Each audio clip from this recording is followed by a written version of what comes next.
నేను క్వశ్చన్ చేసేది అది. ఇప్పుడు గాంధీ గారు వచ్చేసేసి అంత విగ్రహం పెట్టించమని ఎవరు అడగలేదు. ఇదంతా కూడా పబ్లిక్దే కదా. ఇప్పుడు విగ్రహము మేము మా హయాంలో మీకు మిగిలేదు ఏం లేదు. మా హయాంలో మేము ఇంత పెట్టించాము అంతే తప్పించి దానివల్ల ఉపయోగమే ఉంది. ఎన్ని వందల కుటుంబాలు నాశనం అయిపోతున్నాయి, ఎంతమంది ఇది అవుతున్నారు. ఒక 10% ఎక్కడో ఉండొచ్చేమో, బయటకు వెళ్ళిపోవచ్చు, ఓకే ప్రాబ్లం లేదనుకునే వాళ్ళు 10%. మిగతా 90% గవర్నమెంట్ ఆలోచించేది లేదా? నేను అదే అడుగుతున్నాను. నేను అదే క్వశ్చన్. 100 అడుగులు విగ్రహాలు పెట్టుకుని ఇక్కడ చేసి ఏముండింది? నేను అదే అడుగుతున్నాను సార్. ఏ మనిషి అయినా కూడా నీ ఆర్గన్ బాగుంది, ఒక చెయ్యో కాలో తీసేసేయి, మేము దాన్ని వాడుకుంటాము అని అంటే no one will accept it. So ఇప్పుడు ఇక్కడ నుంచి మమ్మల్ని వెళ్ళమన్నారంటే మా లైఫ్లోంచి, మా బాడీలోంచి ఒక పార్ట్ తీసి ఇచ్చేసినట్టుగానే. అది మీకు న్యాయం అనిపిస్తే దాని గురించి మీరు అహెడ్గా వెళ్ళండి, కానీ ఇది న్యాయం కాదు. We are unaware of the things what's happening in the politics. So పాలిటిక్స్లో ఏం జరుగుతుంది అనేది మాకు తెలీదు. కానీ ఈ చోటు పైన ఎందుకు ఇంతగా పాస్ట్ 3 years అవుతుంది అనుకుంటాను. 3 years నుంచి రూమర్స్ అనేవి ఉన్నాయి. ఈ రోజు అదొక షేప్ తీసుకొని వచ్చినట్టుగా తెలుస్తుంది. అండ్ బ్యాక్గ్రౌండ్లో ఎలాంటి వర్క్స్ ఉన్నాయి కూడా మాకు పెద్దగా అవేర్నెస్ లేదు. Because we are a simple jobbers and house wifes what we are doing here. So దీనికి రోజుకొక నోటిఫికేషన్ రావడం మా గ్రూప్స్లలో ఏం క్లారిటీ అయితే మాకు లేదు. ఎందుకు జరుగుతుంది అన్న క్లారిటీ అయితే అస్సలు లేదు. కానీ ఒకటి మాత్రం real, we don't want to leave this apartment. మేము ఇక్కడే ఉండాలి. ప్రాసెస్ సార్ చేస్తాం సార్. ఇక్కడికి వచ్చి ఒక డోజర్ నిలబడే వరకు కూడా ప్రాసెస్ అని అనుకోవచ్చు. ఒక పేపర్ మీద సంతకం పెట్టడంలో పెద్ద ఇది లేదు. I'm also a teacher, I'm working as a principal. I can make rules, I can break rules. అంతే. రేవంత్ రెడ్డి గారు కూడా అంతే. He can make rules, he can break rules. I don't know what is the issue behind this capturing this building. But we are not accepting. Out of 450 families, if everyone is accepting, then he can go ahead. ఇక్కడ కష్టపడి loan తీసుకొని ఇక్కడ మేము వచ్చామండి. ఈ రోజు కూలగొడుతున్నారు. Loan సగం కూడా మాకు తీరలేదు. పిల్లల ఎడ్యుకేషన్ రన్ అవుతుంది. ఇటువంటి పరిస్థితుల్లోనే ఉన్న పలంగా మీరు వచ్చి ఖాళీ చేసేసేయండి. ఎటు పోతామండి? ఈయన నిర్ణయం వల్ల ఏంటంటే ఇంతమంది పిల్లలు, 100 మంది పిల్లల భవిష్యత్తు రోడ్డు మీద పడిపోతుంది. మేమే నిలబడడానికి లేనప్పుడు వాళ్ళకి ఏం చదివిస్తాం? వాళ్ళకి ఏం ఫీజులు కడతామండి? వాళ్ళ చదువులు ఆగిపోద్ది, వాళ్ళ భవిష్యత్తు నాశనం అయిపోద్ది. ఈ నిర్ణయం వల్ల ఎవ్వరికి మంచి జరగదు. దయచేసి మీరు ఇది మార్చుకోండి. గాంధీ గారు చెప్తారండి ప్రజల్ని రోడ్డుకి ఈడ్ చేసి నా విగ్రహం కట్టమని? ఎక్కడైనా చెప్తారా? గాంధీ గారు చెప్తారా? అహింస అసలు ఎప్పుడు కోరుకోలేదు. అందరూ మంచిగా ఉండాలనే కదా. మా ఒక్క అపార్ట్మెంట్లోనే 450 ఫ్యామిలీస్ అంటే ఎంతమంది సీనియర్ సిటిజన్స్, పిల్లలు, ఒక స్టాచ్యూ. మరి గాంధీ గారు అయితే చెప్పరు ఎంతమంది ఇబ్బంది పెట్టమని. ఆయన ఉద్దేశం ఎక్కడా లేదు. కానీ ఈయన ఎందుకు అంత స్పెషల్ ఇంట్రెస్ట్ తీసుకుంటున్నారు? మాట్లాడతారు, మమ్మల్ని వెళ్ళగొట్టమని వెళ్ళిపోమని చెప్తారు ఇక్కడ నుంచి. మేమైతే వెళ్ళేది లేదండి. ఏదైనా జరగనియండి, మేము ఇక్కడ నుంచి పోమంటే పోం. ఒకటే మాట, మేము ఎక్కడికి పోం, ఇక్కడ ఉంటాం. మమ్మల్ని చేస్తారా? చేయనియండి. ముందు రెంట్లో ఉండేవాళ్ళం, ఇప్పుడు 2 years అయింది ఓన్ హౌస్ తీసుకున్నామండి. లోన్ తీసుకుని 30 lakhs మాకు లోన్ ఉందండి ఇంటికి. లోన్ తీసుకుని ఇల్లు కొన్నాం. ఇలా అవుతుందని అనుకుంటాం. ఈ ఒక ఇల్లు తప్ప మాకు వేరే ఆప్షన్ ఏమీ లేదు. నాకు 2 ఆడపిల్లలు. 24 years పెద్ద అమ్మాయి. మరి దానికి పెళ్లి చేయాలా, లేదంటే కొత్త ఇల్లు కొనుక్కోవాలా? ఈ అమౌంట్కి బయట ఇల్లు కూడా రాదు. మీకు తెలుసు కదా చుట్టుపక్కల ఏం రేట్ అని. ఎక్కడికి వెళ్ళాలి చెప్పండి మీరు ఈ టైంలో? ఇక్కడ ఈ మ్యాక్సిమం లోన్ వాళ్ళే ఉన్నారండి. కొంతమందికి 30, కొంతమందికి 50% అలాగా లోన్లో ఉన్నాం. నాకైతే 30 lakhs లోన్, నా ఇల్లు కాబట్టి నాకు తెలుసు. ఇప్పుడు సడన్గా నువ్వు ఖాళీ చేసి వెళ్ళిపోతే ఎక్కడికి వెళ్తాం మీరు చెప్పండి? అవ్వాలి. అది కూడా తెలియదు, పజల్ కదా. ఇప్పుడు టీడీఆర్ ఏదో పేపర్లో న్యూస్లో వచ్చింది. ఆ టీడీఆర్ మనకి ఏం తెలియదు. మన ఇల్లు ఉంచుకొని మనమే వేరే వెనకాల పరిగెడితే ఎలాగ చెప్పండి? మనకి ఏదైనా ఆప్షన్ ఉందా? అయినా ప్లస్ ఈ ఇల్లు మేము వదలమండి. ఎంపీఆర్ మాకు చాలా కష్టపడి ఈ ఇల్లు కొన్నాం. మా ఆయనకి ఇంకా 5 years ఉంది రిటైర్మెంట్. ఇప్పుడు 5 years రిటైర్మెంట్కి లోన్ కూడా దొరకదు, మీకు తెలుసు కదా. ఇప్పుడు ఎక్కడ పోతాం మీరు చెప్పండి? 2 అమ్మాయిలు నాకు.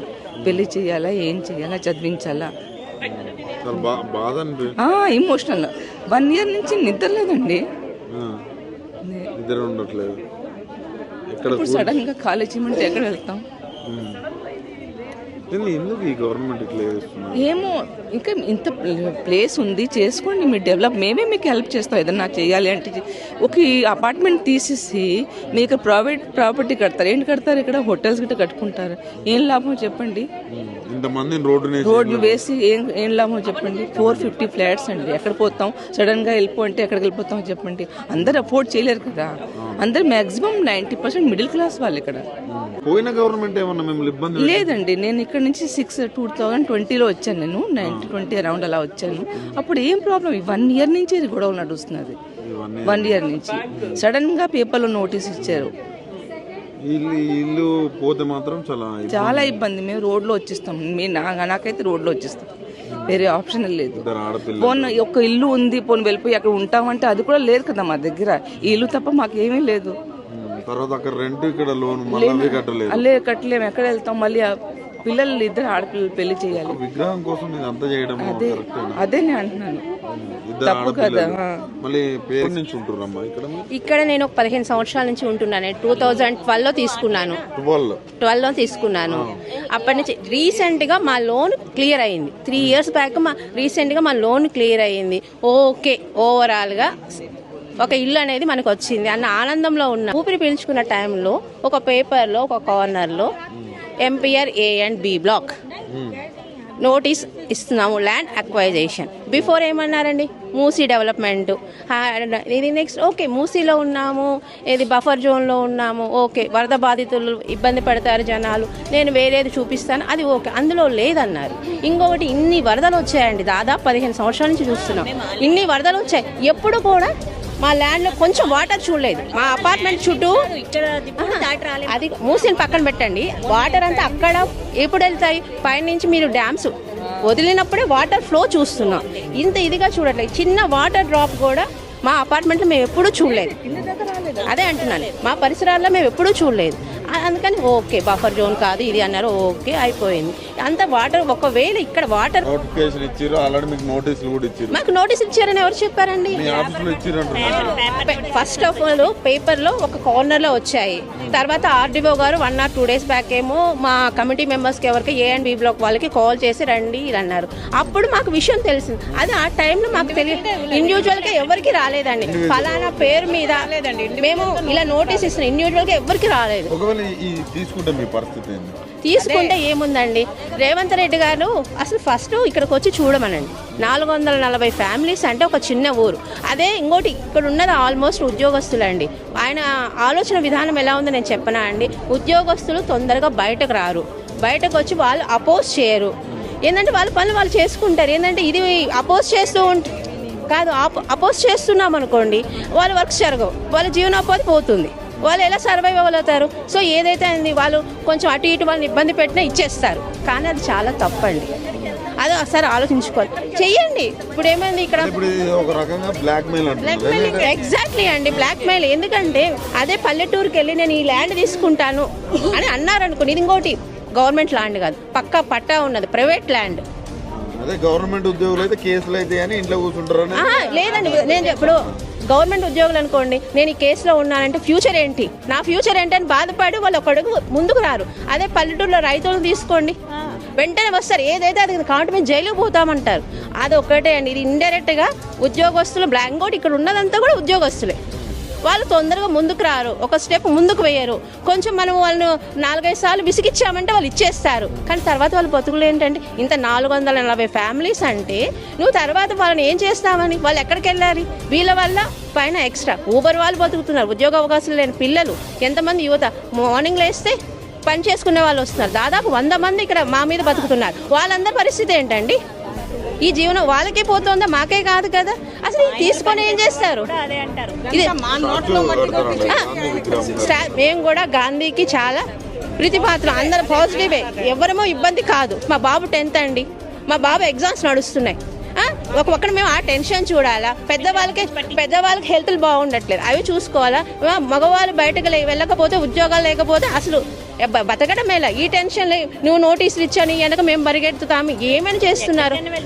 కట్టమనండి, గాంధీ విగ్రహం కడితే మేమే చెప్తాం అందరికి. మా ఇంటి దగ్గర గాంధీ విగ్రహం ఉంది, చాలా బాగా కట్టారు రేవంత్ రెడ్డి గారు. కానీ ఒక లిమిటెడ్ ఏరియా పెట్టుకోండి, ఆ లిమిటెడ్ ఏరియా నువ్వు కట్టుకో, ఎవరు కాదను. అంతేగాని మీ ఇల్లు ఇచ్చేసేయండి. ఇదంతా ఆల్రెడీ ఏదో మొన్న చూసామండి, రీసెంట్గా మొత్తం ఖాళీ చేయించారు. చెట్లు ఎంత బాగున్నాయి, నెమళ్ళు ఉండేవి, కొన్ని జంతువులు ఉండేవి. ఇప్పుడు ఒక్క నెమలి అరుపు వినిపించట్లేదు. ఇంకే ఎందుకు? మొత్తం చెట్లు ఖాళీ చేశారు, మొత్తం చెట్లన్నీ క్లియర్ చేశారు. అంతకుముందు మార్నింగ్ నెమలి అరుపులు బాగా వినిపించాయి. ఇంకా కొన్ని పక్షులు బతుకుతున్నాయి. నువ్వు అన్ని ఏమంటున్నారు? హరితహారం అంటున్నారు. ఇదేనా అండి హరితహారము? అంత కాంక్రీట్ చేసేసి నేను చిన్న మొక్కల నుంచి స్టార్ట్ చేస్తా అంటే అవి ఎప్పుడు వస్తాయి? మేము ఫస్ట్ వచ్చిందే మేమండి ఇక్కడ ఆ బిల్డింగ్కి. ఫస్ట్ అంటే A బ్లాక్ మరి అక్కడ వచ్చి డెవలప్ చేశారు. 13 years అయిపోయింది, 14th year అయితే ఇప్పుడు వెళ్ళమంటే కష్టం కదా, మేము ఒకటే అది ప్రైమ్ లొకేషన్, ఇది ఈ ప్రైమ్ లొకేషన్ నుంచి వెళ్ళమంటే మేము వెళ్ళాం. We are not going to leave this place. ఏదైనా చేసుకోనండి అంతే. లాస్ట్ ఇంకా వెళ్ళము. వాళ్ళు తీసేసి ఎట్లా తీసేస్తారండి? ఇంతమంది ఉన్నారు, ఇంత యూనిటీగా ఉన్నాం మేమందరం, అట్లా తీసేయడానికి లేదు. వాళ్ళు ఎలా తీసేస్తారు? ఏ విధంగా తీస్తే ఇంతమంది ఉన్నాం కదా, ఎలా తీసేస్తారు వాళ్ళు? అంటే మేము మా పైన నుంచి వెళ్ళిపోతుందా? ఎలా తీస్తారు తీయడానికి? మమ్మల్ని కాకుండా ఎలా చేస్తారు?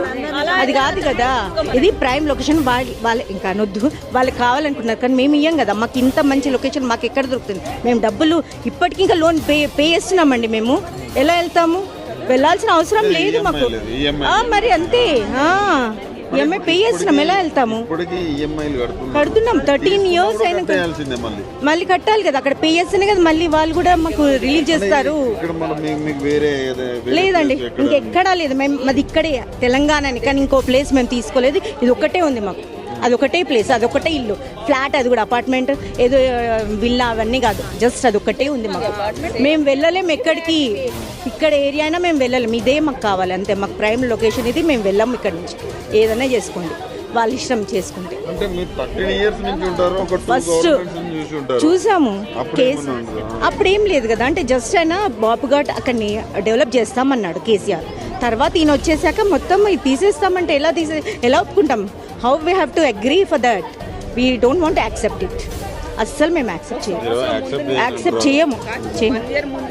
అవునవును, 1 year ముందు నుంచే. కానీ బఫర్ జోన్ అంటే తీసుకోండి, బఫర్ జోన్ ఏదో తీసుకోండి, మాకు అది అవసరం లేదు. మాది మాకు ఉండాలి, మా లొకేషన్ మాకు ఉండాల్సింది. అంతే అల్టిమేట్. ఇంకా అది లాస్ట్ అండి, ఇంకేమైనా చేసుకోండి, ఫైనల్. మేము ఇయ్యం, ఎవ్వరం ఇవ్వం, అందరు యూనిటీగా ఉన్నాం. అదేంటంటే వాళ్ళకి ఏదో ఉంది, వాళ్ళ ప్రైమ్ లొకేషన్ వాళ్ళు ఏదో డెవలప్ చేసుకొని వాళ్ళు ఎవరికో ఇద్దామని చూస్తున్నారు. వాళ్ళకి డబ్బులు కావాలి, గవర్నమెంట్కి డబ్బులు లేవు. ఏదో ఏరియాస్ వేరే చూసారు, అది కాదు, ఇదైతే అవుతుందేమో అని అనుకుంటున్నారు. ఇది కూడా ఇవ్వం మేము. ఎందుకు